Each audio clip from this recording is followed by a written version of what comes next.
Welcome to Bright English Lab, where English is made simple. You're entering Bright English Lab. Leave the grammar rules at the door. Just relax, focus, and listen.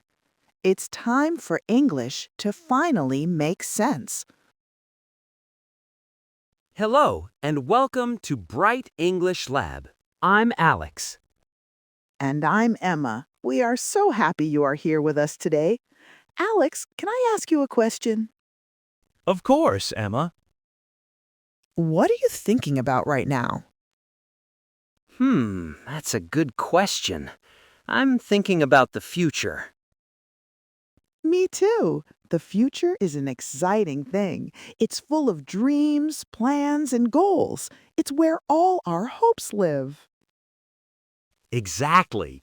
And learning English is a big part of the future for many of our listeners. It's a key to new opportunities, new friends, and new experiences. Right. So today we are going to talk about the future. We will learn how to talk about our plans, our predictions, and our biggest dreams in English. It sounds simple, but it's so important. Being able to share your dreams for the future is a beautiful part of any language, and we will make it easy for you. Okay, let's start with a very common word, will. W-I-L-L. We use will in a few important situations. The first one is for quick, spontaneous decisions. Spontaneous. That means a decision you make in the moment, right? Without a plan before? Exactly. Imagine you are in a cafe. The waiter asks what you want to drink. You look at the menu and say, I think I will have a coffee. You decided right now. Okay, that makes sense. Or if my phone rings, I can say, I will get it, which means I will answer the phone. That's right. So a quick decision. We also use will for predictions when we guess about the future. For example, I think it will rain tomorrow. I don't know for sure. It's just my feeling. Right. Or, this movie is great. I'm sure you will like it. It's a prediction about your feeling. Yes, and finally, and this is my favorite, we use will for big dreams or promises, things you feel strongly about for the distant future. For example, one day I will travel the world. Ah, yes, the big dreams. Or a promise like, I will always remember this. And for our listeners, a very important one day I will speak English fluently. That's a beautiful and powerful sentence. Say it with us if you like. One day I will speak English fluently. It feels good, doesn't it? Okay, so that's will. Now let's talk about its partner, going to. We use going to when we talk about plans we have already made. Plans. So this is not a quick decision. This is something you decided before now. Exactly. The structure is the verb to be, so am, is, or are, plus going to, plus your verb. For example, if I decided already to study tonight, I would say, I am going to study tonight. It sounds like you have a clear plan. It is more certain. It's a plan. What are you doing this weekend, Emma? Do you have a plan? Yes, I do. On Saturday, I am going to visit my parents. I decided last week and I bought a train ticket. Perfect example. You have a ticket, so it's a fixed plan. She is going to visit her parents. Or we can say, we are going to watch a movie later. We decided this morning. So, to summarize, will is for a quick decision or a big dream. Going to is for a plan you have already made. That's the main difference. Let's think about this. If I say, I will learn to play the guitar, It sounds like a dream. It's a nice idea for the future. And before we move on, let's talk about a common mistake learners make. Often, people use will for plans. For example, saying, I will visit my parents this weekend, when you have already decided to do so. While it's not a big error, it sounds more natural to use going to in this case. Right, but if you say, I am going to learn to play the guitar, it sounds different. It sounds like you have a plan. Maybe you bought a guitar or you found a teacher. And another common mistake is the other way around, using going to for a spontaneous decision. If the phone rings and you say, I am going to get it, it sounds a bit strange. I'll get it or I'll get it is the natural way to say it. It's a small detail, but it makes a big difference. That's it exactly. Both sentences are correct, but they communicate a different feeling. One is a dream, the other is a plan in motion. This is all great for positive sentences, Emma, but what about negatives and questions? How do we say no to the future or ask about it? An excellent and very important question. Let's start with the negative forms. For will, it's very simple. We just add not, so will not.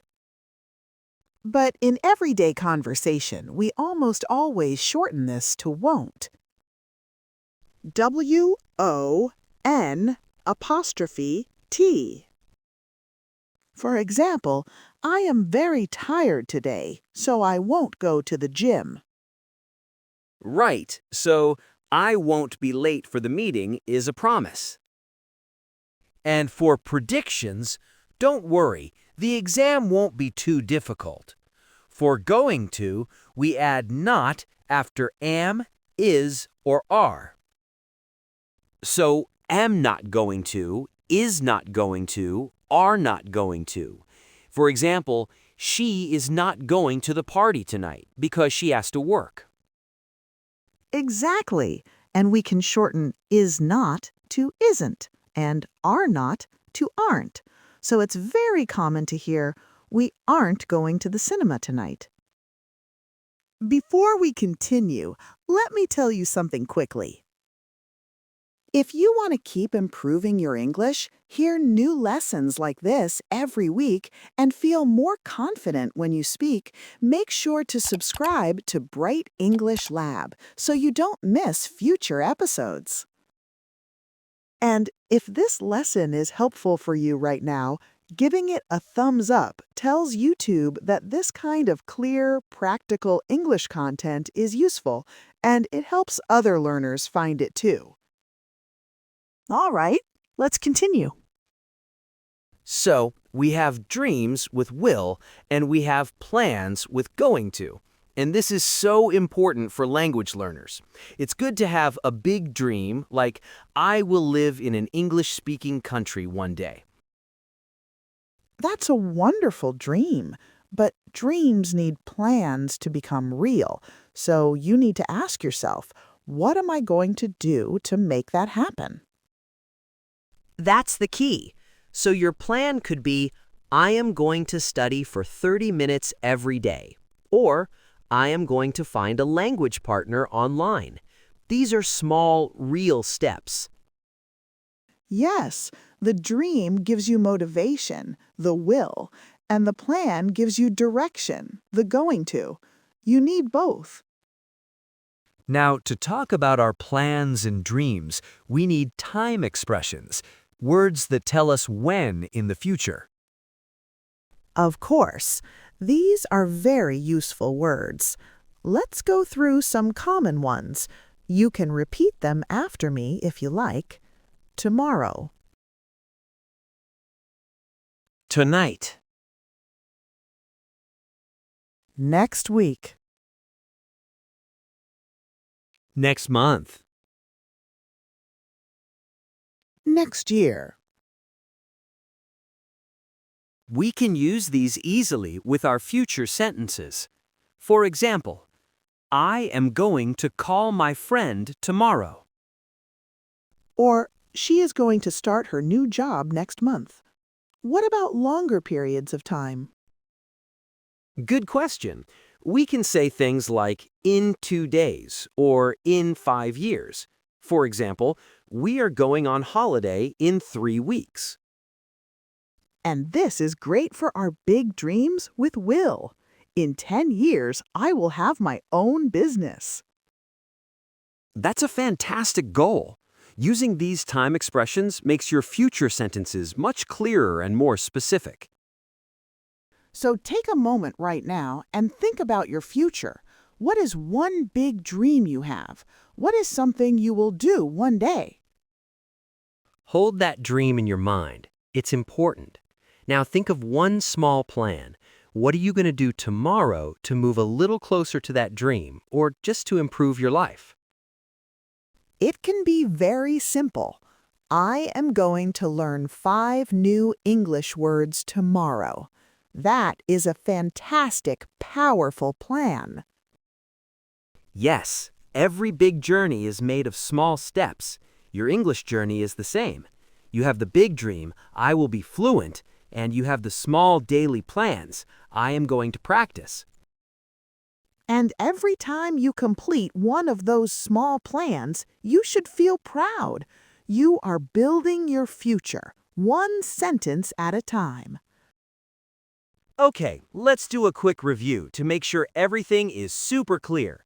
Emma, when do we use will? We use will for 3 main things. 1, a quick decision made at the moment of speaking, like, I'll have the salad. Okay, what's number 2? 2, a prediction or a personal belief about the future, like, I think it will be sunny. Right. And the last one? And 3, for big dreams, hopes, or promises for the future. One day I will visit New York. Excellent. And what about going to? Going to is for plans and intentions that we decided before speaking. I am going to the supermarket this afternoon. It's a plan. Perfect. The key word for going to is planning. We hope that feels clear and simple for all of you listening. But wait, Emma, are will and going to the only ways we can talk about the future in English? It feels like I've heard other forms used as well. You're absolutely right, Alex. There are a couple of other ways we can talk about the future, and they are very common in everyday English. First, we can use the present continuous. That's the ing form of the verb, like I am working. We use this for future arrangements, usually with other people. For example, I am meeting my friend for lunch tomorrow. This is more than just a plan. It's a fixed arrangement. We have probably already agreed on a time and place. That makes sense. So if I say, I am having a meeting at 3 p.m., it sounds more definite than I am going to have a meeting at 3 p.m. And now for our favorite part.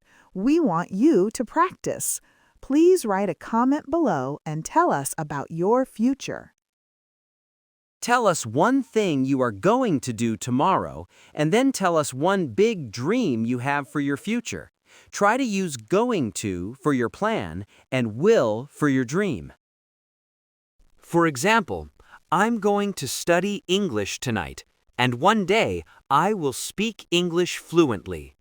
We read your comments every week, and your sentences help other learners feel motivated too. We are really looking forward to reading your sentences. Sharing your plans and dreams is a powerful way to make them feel more real. It absolutely is. Thank you so much for joining us today at Bright English Lab. Remember that every time you listen, you are taking a step towards your future. Keep dreaming, keep planning, and keep learning. We believe in you. We will be back next week with another lesson. Until then, take care. Bye, everyone.